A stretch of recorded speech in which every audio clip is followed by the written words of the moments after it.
សូម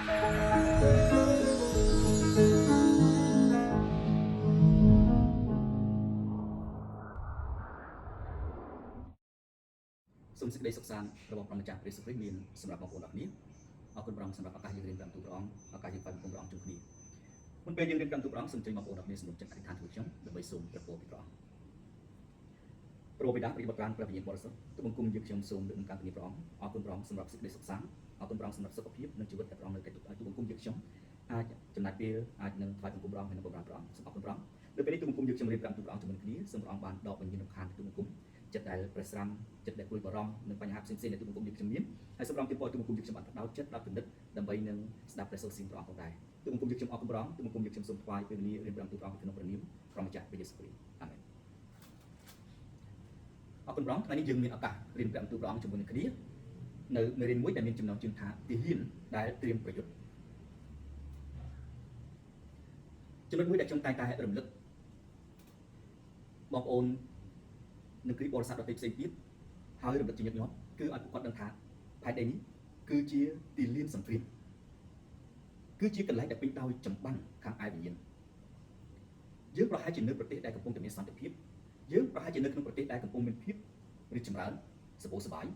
ប៉ុន្តែយើងត្រូវចាំជាប់ជានិច្ចថាខាងវិញ្ញាណរបស់យើងកំពុងស្ថិតនៅក្នុងទីលានចម្បាំងដែលកំពុងតែក្តៅកគុកហើយទាមទារឲ្យយើងម្នាក់ធ្វើការប្រុងប្រយ័ត្នគ្រប់ពេលវេលាហេតុអីពីព្រោះសត្រូវរបស់យើងមិនមែនប្រទេសណាមនុស្សណាសព្វវុធណាទេប៉ុន្តែសត្រូវរបស់យើងគឺជាម្ចាស់នៃសេចក្តីកំណត់គឺអរិយសាតាំងដែលមិនដែលខ្ជិលមិនដែលល្វើយនៅក្នុងការវាយប្រហារមកកាន់យើងម្នាក់នោះឡើយអរិយសាតាំងគឺជាសត្រូវដែលឆ្លាតជាងយើងជាសត្រូវដែលខ្លាំងជាងយើងហើយស្គាល់យើងច្បាស់នៅចំណុចខ្លាំងនិងចំណុចខ្សោយរបស់យើងម្នាក់មិនអាចតយុទ្ធឬក៏ចូលទៅក្នុងសង្គ្រាមនេះបានជោគជ័យនោះឡើយបើសិនជាគ្មានជំនួយមកអំពីព្រះទេយើងមិនអាចប្រើកម្លាំងរបស់យើងប្រើសមត្ថភាពរបស់យើងប្រើអ្វីដែលយើងមាននៅលើផែនដីនេះដើម្បីតតាំងជាមួយនឹងសត្រូវដ៏ខ្លាំងក្លានេះបានឡើយហើយអ្វីដែលលើសនឹងទៅទៀតគឺសត្រូវនេះវានៅទីងងឹតឯយើងនៅទីដែលមានពលឺហើយវារៀបចំគ្រប់ទាំងឧបាយកលដែលយើងមិនអាចដឹងបានប៉ុន្តែវាអាចមើលឃើញយើងគ្រប់ពេលវេលាបានជានៅក្នុងសង្គ្រាមនេះយើងត្រូវទទួលស្គាល់ខ្លួនឯងថាយើងមិនអាចប្រើប្រាស់កម្លាំងសមត្ថភាពរបស់យើងដើម្បីប្រយុទ្ធនៅក្នុងចម្បាំងនេះបានទេហើយយើងត្រូវដឹងថាសត្រូវនេះគឺអាចលេចមុខមកចំពោះយើងគ្រប់ពេលវេលានៅពេលណាដែលយើងមិនបានប្រុងខ្លួនបានជាគ្រីស្ទបរិស័ទចាំបាច់ត្រូវប្រុងប្រៀបជានិច្ចដើម្បីធ្វើសង្គ្រាមខាងឯវិញ្ញាណពីព្រោះយើងជាទាហានរបស់ព្រះម្ចាស់ព្រះយេស៊ូវគ្រីស្ទតើយើងត្រៀមប្រយុទ្ធដោយរបៀបណាទី1គឺត្រូវពាក់គ្រប់គ្រឿងសឹកខាងឯវិញ្ញាណនៅក្នុងគម្ពីរអេពីសូចំពោះ6នៅក្នុងខ14គម្ពីរនេះបានពិពណ៌នាប្រាប់អំពីគ្រឿងសឹកមួយប្រភេទដែលយើងចាំបាច់ត្រូវតែមាន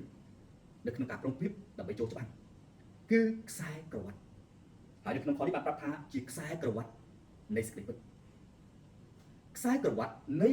ទាហានរ៉ូមមិនមែនដូចខ្សែក្រវ៉ាត់ដែលយើងប្រើសប្តាហ៍ថ្ងៃដើម្បីទប់លំនឹងខោរបស់យើងទេប៉ុន្តែជាខ្សែក្រវ៉ាត់ដែលមានបន្ទះធំជាចំណុចកណ្ដាលដែលចងរឹបអាវដែលចាក់ពីសរសៃដៃ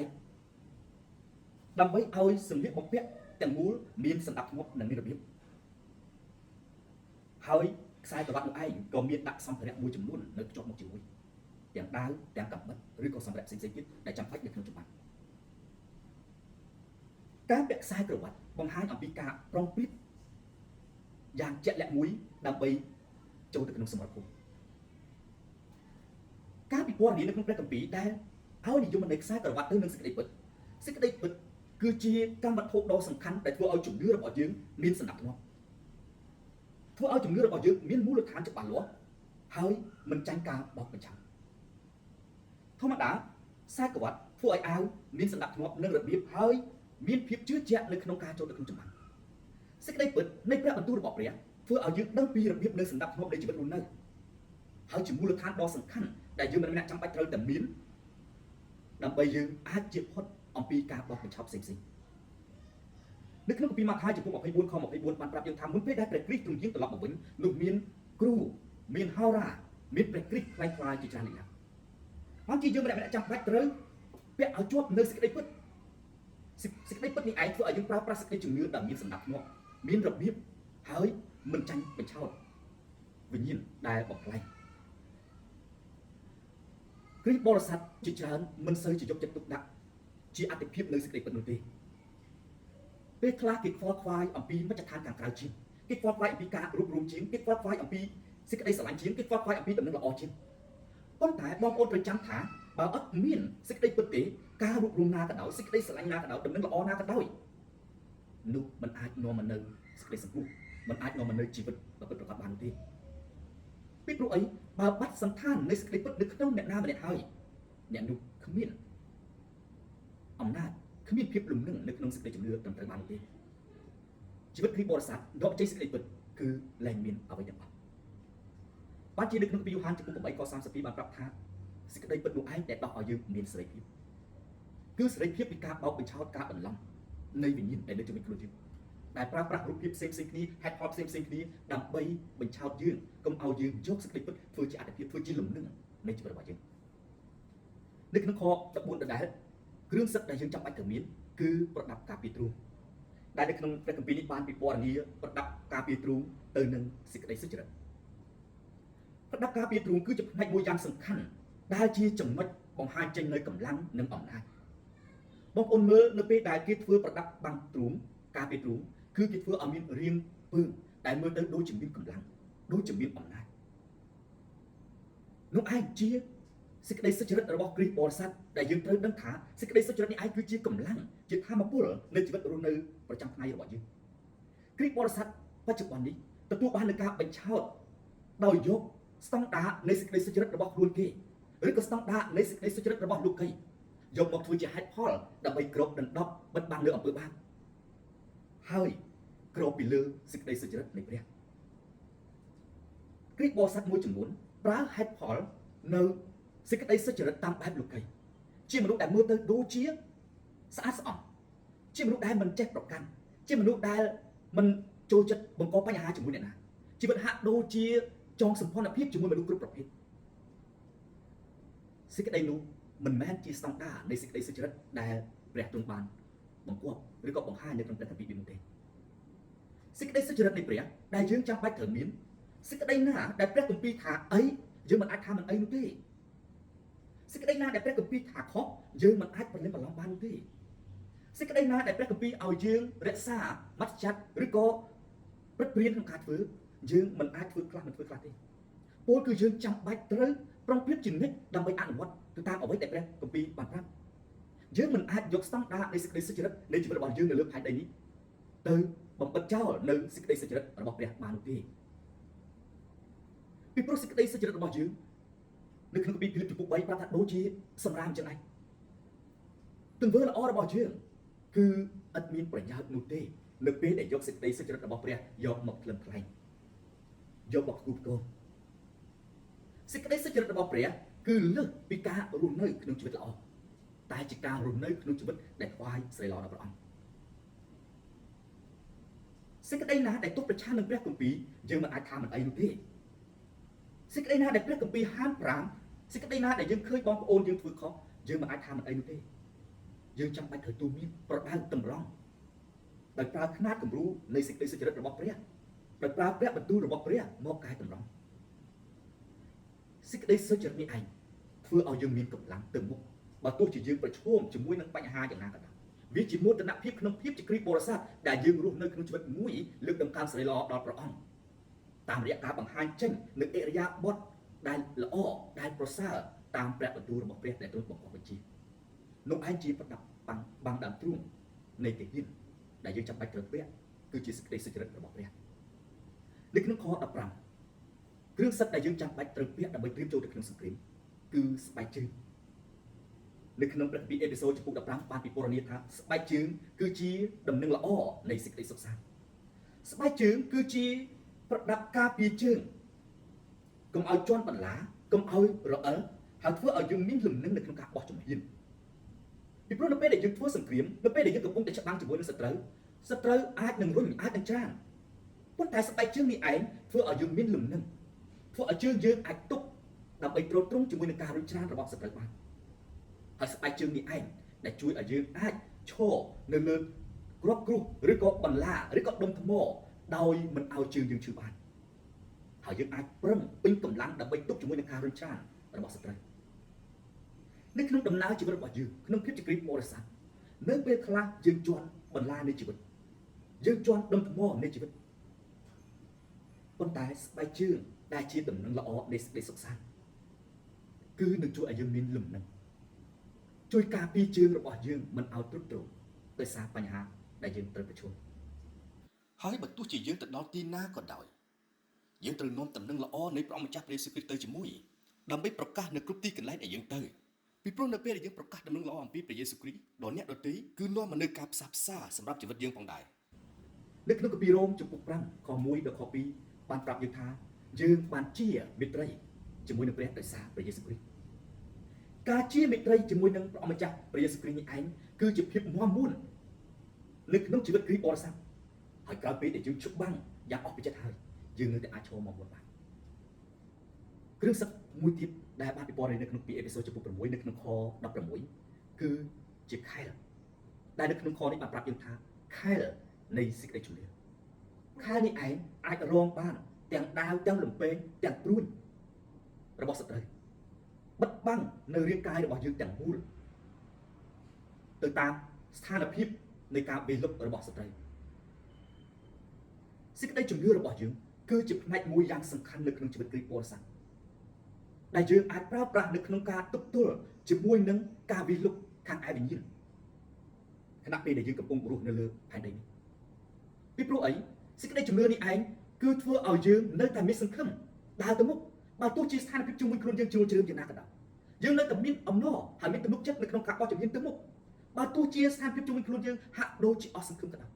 ពីព្រោះជំនឿនេះឯងដែលយើងដឹងថាព្រះទ្រង់នៅជាមួយយើងហើយទុកចិត្តព្រះថាទ្រង់ការពារយើងនោះឯងគឺជាខែលបើយើងមិនទុកចិត្តព្រះទេបើយើងមិនមានជំនឿជឿជាក់លើព្រះទេព្រួញមួយណាបាញ់មកក៏អាចធ្វើឲ្យយើងឈឺចាប់បានដែរលំបែឬដាវកាប់មកមួយណាក៏អាចធ្វើយើងឈឺចាប់បានដែរបានជាជីវិតយើងបើអត់មានជំនឿទេរឿងរ៉ាវនៅលើផែនដីនេះមួយណាក៏ធ្វើឲ្យយើងឈឺចាប់ដែរប៉ុន្តែជំនឿនេះឯងដែលធ្វើឲ្យយើងនៅតែមាំឲ្យមានសង្ឃឹមដែលអាចបន្តទៅមុខទៀតបាននៅក្នុងគម្ពីរលោកុបាតចំពុក15ខ1ព្រះអង្គបានមានបន្ទូលទៅលោកអាប់រ៉ាហាំថាកុំឲ្យខ្លាចពីព្រោះព្រះអង្គគឺជាខែលនៅពេលដែលយើងយកព្រះអង្គធ្វើជាខែលអរិយសាតាំងវារកកន្លែងចាក់ទម្លុះយើងមិនកើតនោះទេពីព្រោះខែលនេះគឺបាំងជុំចិត្តដរាបណាយើងយកខែលនេះជាអតិភិបដរាបណាយើងយកព្រះអង្គជាអតិភិបព្រះអង្គនៅតែបាំងយើងជុំចិត្តហើយអរិយអត់មានឱកាសដើម្បីនឹងចាក់ទម្លុះយើងបានទេនៅក្នុងគម្ពីរម៉ាថាយចំពុក6ខ13ក្នុងសេចក្តីថារបស់ព្រះម្ចាស់ព្រះយេស៊ូវគ្រីស្ទបានប្រាប់យើងថាទ្រង់នាំយើងមិនឲ្យធ្លាក់ទៅក្នុងសេចក្តីល្បួងហើយប្រោះយើងឲ្យរួចពីសេចក្តីអាក្រក់នោះឯងគឺជាខែលដែលយើងជឿជាក់ថា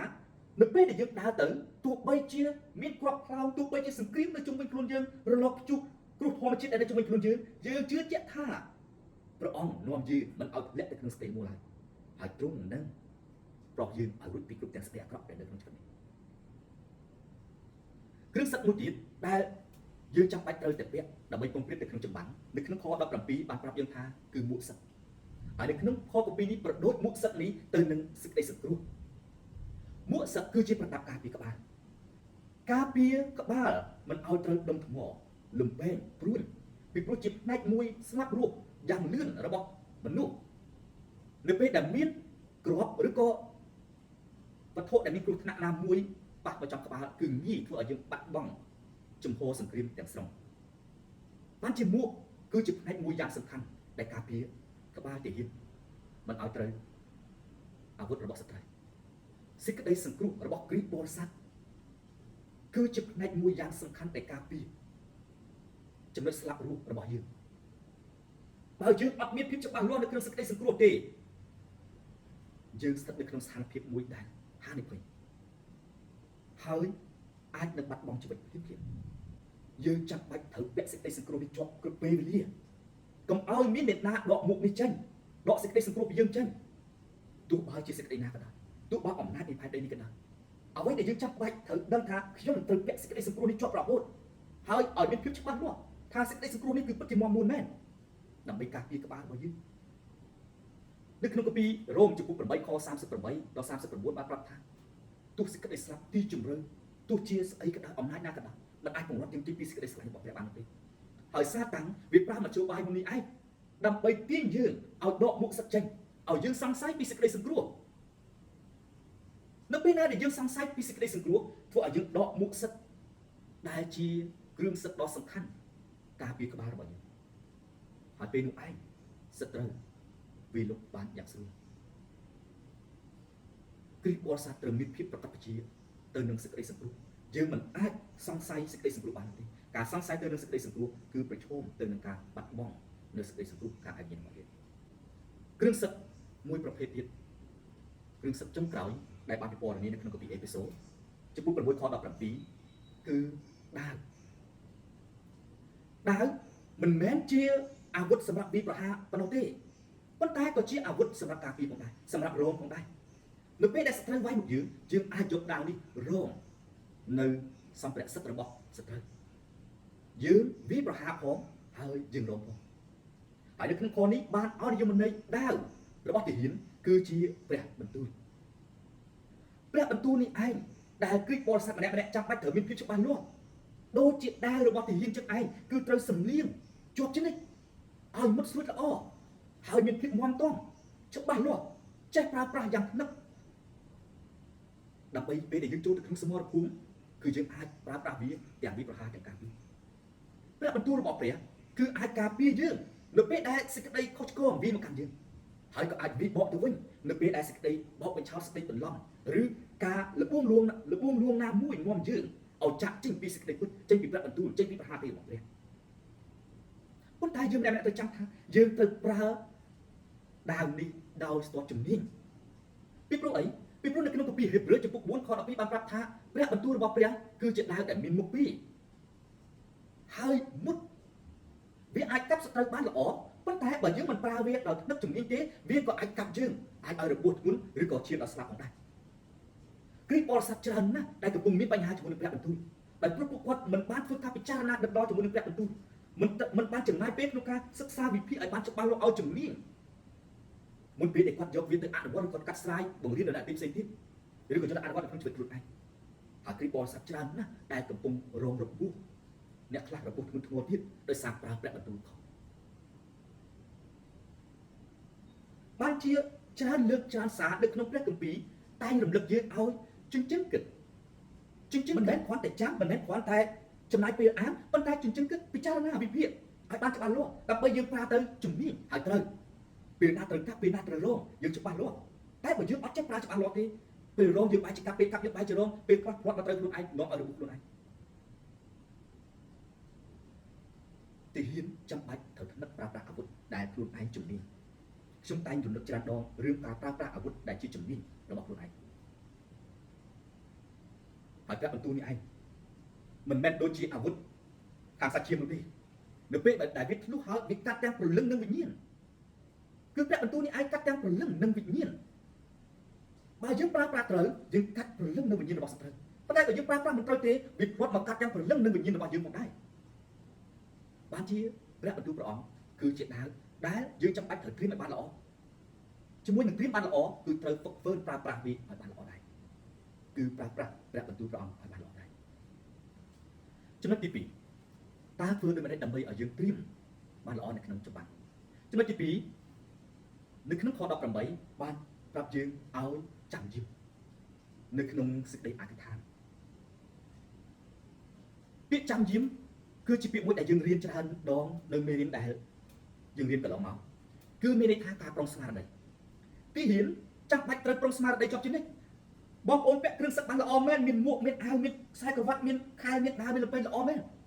ប៉ុន្តែបើបងប្អូនអត់បានប្រុងប្រៀបផងវិញ្ញាណបងប្អូនរលីវរោគតាគេងួយតាគេដើរអត់មានកម្លាំងភ្នែកអត់មានរៀងវៃស្មារតីអត់មានភ្លឺថ្លាដើម្បីមើលទៅកាន់សត្រូវតើសត្រូវមកពីទិសណាគេប្រើក្បួនអីប្រើអាវុធអីយើងអត់មានស្មារតីដើម្បីនឹងចូលក្នុងសង្គ្រាមនេះផងតើគ្រឿងសឹកទាំងអស់នោះបានប្រយោជន៍អ្វីសម្រាប់យើងបានជាខនេះបានប្រាប់ថាយើងត្រូវចាំយឺមប្រុងស្មារតី chia chừng nách đại dương mà đẹp nè trời triêm trời riêng đập bay triêm nước nông ca đại dương châu từ nông sầm rập ở nước nông khoนี้บ้านปรับทางการอธิษฐานจำยังนี้คืออธิษฐานขนมวิญญาณกระเปไปเรียจิตใจมวยดอสำคัญในขนมการตัวนี้ตัวน้องจะมวยหนึ่งเปรี้ยการอธิษฐานขนมวิญญาณกระเปไปเรียนี้คือเชียจุ่มนัดแต่เชียนแต่โลกาตัวนี้ตัวน้องอย่างสนับสนุนผมพอจะมวยเปรี้ยกรีกว่าสัตว์เฉินนะเอาจับบ้านจุ่มนัดนี้เด้พวกก็เพี้ยเฉินจำนายเปรี้ยอ่านกับเปรี้ยบ้านจราชอบไอ้บ้านจราดองเปรี้ยข้าก็จำนายเมาอธิษฐานในบ้านเวงเปรี้ยข้าก็จำนายเปรี้ยตื้อព្រះវិហារចូលរួមសកម្មភាពនៅព្រះវិហារបានច្រើនប៉ុន្តែអ្វីដែលព្រះអង្គសពអតីគឺខាងក្នុងរបស់យើងមាន connection មានតំណែងជាមួយនឹងព្រះគ្រប់ពេលវេលាសូម្បីតែពេលដែលយើងកំពុងបើកម៉ូតូឬក៏បើកបររថយន្តឬក៏កំពុងតែធ្វើការមានយើងក៏ដោយប៉ុន្តែវិញ្ញាណយើងនៅតែមានតំណែងជាមួយនឹងព្រះដោយការអធិដ្ឋានខាងក្នុងយើងគ្រប់ពេលវេលាការអធិដ្ឋាននេះឬក៏ការចាំយើងនៅក្នុងសេចក្តីអធិដ្ឋាននេះគឺហាក់ដូចជាឧបករណ៍តំណែងឬក៏ទូរស័ព្ទតំណែងជាមួយនឹងមេតបចឹងពីព្រោះព្រះយេស៊ូវគ្រីស្ទទ្រង់ជាមេតបរបស់យើងដែលយើងចាំបាច់ត្រូវស្ដាប់តើមេតបយើងបញ្ជាយើងឲ្យទៅណាឲ្យធ្វើអីឲ្យប្រុងប្រៀបយ៉ាងម៉េចចូលថយឬក៏ទៅខាងឆ្វេងឬក៏ទៅខាងស្ដាំដូច្នេះប្រព័ន្ធតំណែងរបស់យើងនេះត្រូវតែមានសេវាដំណើរការគ្រប់ពេលវេលាមិនមែនតែពេលដែលយើងបានសម្រេចថាត្រូវទៅអធិដ្ឋានមិនពេលដែលយើងសម្រេចថាត្រូវម៉ោងនេះយើងទៅអានកាពីនោះទេឬក៏មិនមែនតែពេលដែលយើងទៅព្រះវិហារបាទយើងមានតំណែងទេគឺគ្រប់ពេលវេលាប្រព័ន្ធតំណែងនេះត្រូវមានតំណែងជាមួយនឹងមេតបរបស់យើងគ្រប់ពេលវេលាដើម្បីយើងដឹងថាយើងចូលសមរភូមិប្រហារយុទ្ធសាស្ត្រណាតាមបញ្ជារបស់មេតបការតំណែងល្អនាំឲ្យយើងស្ដាប់បានល្អនេះឯងនាំឲ្យយើងធ្វើតាមបញ្ជាមេតបរបស់យើងបានល្អបើយើងស្ដាប់មិនច្បាស់ទេនោះនាំឲ្យយើងចូលទៅក្នុងសមរភូមិប្រយុទ្ធដោយស្មារតីហើយការប្រយុទ្ធដោយស្មារតីនេះជួនកាលបាញ់ចំគ្នាឯងតតាំងជាមួយគ្នាឯងឬក៏ចូលទៅក្នុងសមរភូមិទាំងមិនដឹងពីយុទ្ធសាស្ត្ររបស់សត្រូវដែលអាចធ្វើឲ្យសត្រូវវាប្រហារហើយបរាជ័យនៅក្នុងកាពីថេសាឡូនីកផ្សាយទី1ចំពោះ5ខ17បានប្រាប់ថាចូលអធិដ្ឋានឥតឈប់ឈរគឺស្មារតីរបស់យើងប្រុងជានិច្ចចាំយាមជានិច្ចនៅក្នុងវិញ្ញាណរបស់យើងនៅក្នុងសេចក្តីអធិដ្ឋាននៅក្នុងតំណែងជាមួយនឹងព្រះម្ចាស់ព្រះយេស៊ូវគ្រីស្ទទោះនៅកន្លែងណាទោះធ្វើអ្វីក៏ដោយគឺរក្សាតំណែងជាមួយនឹងព្រះយើងជាប់ជានិច្ចទាំងអស់នេះយើងចាំបាច់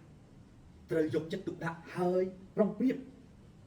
ពីព្រោះយើងកំពុងតែនៅក្នុងសមរភូមិខាងឯវិញ្ញាណវេលាណាដែលយើងមានភាពស្និទ្ធស្នាលជាមួយនឹងព្រះវេលានោះឯងគ្រឿងសឹករបស់ព្រះនឹងបានបំពាក់មកកាន់យើងអូតូម៉ាទិកមិនមែនដូច Iron Man នៅក្នុងខ្សែភាពយន្តនោះទេ Iron Man នៅក្នុងខ្សែភាពយន្តទាល់តែគាត់ចុចបញ្ជាបានអាវយន្តនឹងហោះមកបំពាក់លើខ្លួនគាត់ប៉ុន្តែគ្រីស្ទបរិស័ទដរាបណាដែលមានតំណែងស្និទ្ធស្នាលជាមួយនឹងព្រះគ្រឿងសឹកនេះឯងនឹងបំពាក់យើងអូតូម៉ាទិកពីព្រោះភាពស្និទ្ធស្នាលជាមួយនឹងព្រះនេះឯងឈានជំរុញយើងឲ្យបោះជំហានចូលទៅរកជីវិតដែលយកសេចក្តីពិតជាអត្ថិភាពយកសេចក្តីសុចរិតរបស់ព្រះមកបំពាក់នៅក្នុងជីវិតហើយជាប់ជាមួយនឹងព្រះបន្ទូលរបស់ព្រះអង្គទាំងដាវទាំងលំបែងទាំងខែលយើងត្រូវប្រុងប្រៀបជានិច្ចដើម្បីធ្វើសង្គ្រាមបើមិនយ៉ាងដូច្នោះទេយើងគឺជាអ្នករងគ្រោះហើយនៅពេលដែលយើងខ្លាចជាអ្នករងគ្រោះយើងអាចជួយអ្នកណាបានទេពីព្រោះជួយខ្លួនឯងមិនតែបានផងខ្ញុំបានស្ដាប់សេចក្តីថ្លែងការណ៍មួយដែលទាក់ទងទៅនឹងសង្គ្រាមរុស្ស៊ីហើយនិងអ៊ុយក្រែនគេបានប្រាប់ថាបើរុស្ស៊ីឈប់បាញ់សង្គ្រាមនឹងទៅចប់ប៉ុន្តែបើអ៊ុយក្រែនឈប់បាញ់ប្រទេសអ៊ុយក្រែននឹងត្រូវបានបញ្ចប់ប៉ុន្តែសម្រាប់យើងខាងឯវិញ្ញាណវិញវាអត់ដែលឈប់បាញ់នោះទេហើយពេលណាដែលយើងឈប់បាញ់យើងនឹងត្រូវរបួសហើយអាចនឹងបាត់បង់វិញ្ញាណរបស់យើងផងបាត់បង់ជីវិតខាងឯព្រលឹងវិញ្ញាណនេះផងបានជាយើងចាំបាច់ត្រូវប្រុងប្រៀបដើម្បីចាប់បាននេះជាប់ជានិច្ចបើយើងមិនប្រយុទ្ធយើងនឹងវិញ្ញាណតែបើយើងប្រយុទ្ធនោះព្រះនៃយើងទ្រង់នឹងការពារយើងហើយប្រកបណាស់វេលាណាដែលព្រះទ្រង់នៅខាងយើងនឹងមានជ័យជំនះយើងនឹងមានជ័យជំនះយ៉ាងពិតប្រាកដនេះជាព្រះបន្ទូលសន្យារបស់ព្រះអង្គខ្ញុំសូមអានខពីមួយទៀតចុងក្រោយមុនពេលដែលយើងបញ្ចប់នៅមេរៀនជាមួយគ្នាគម្ពីរចៅទីកថាចំពុក31ខ្ញុំអាននៅក្នុងខ6ដូច្នេះចូលមានកម្លាំងហើយចិត្តក្លាហានឡើងកុំឲ្យខ្លាចឬមានសេចក្តីភ័យញ័រចំពោះគេឡើយត្បិតគឺព្រះយេហូវ៉ាជាព្រះនៃឯងដែលយាងទៅជាមួយនឹងឯងទ្រង់មិនដែលខាននឹងប្រឯងទេក៏មិនដែលលះចោលឯងដែរនេះគឺជាព្រះបន្ទូលសន្យារបស់ព្រះនៃយើងដែលសន្យាថាទ្រង់នឹងចូលទៅក្នុងចម្បាំងនេះជាមួយយើងដែលសំខាន់ សូមឲ្យយើងប្រុងប្រៀបត្រៀមប្រយុទ្ធដោយពាក់គ្រប់ទាំងគ្រឿងសឹកហើយរក្សាវិញ្ញាណរបស់យើងនៅស្និទ្ធស្នាលនៅចាំយាមជាមួយព្រះអង្គគ្រប់ពេលវេលាដើម្បីយើងអាចស្ដាប់ឮនៅការបញ្ជារបស់មេទ័ពដ៏ធំរបស់យើងគឺជាព្រះម្ចាស់ព្រះយេស៊ូវ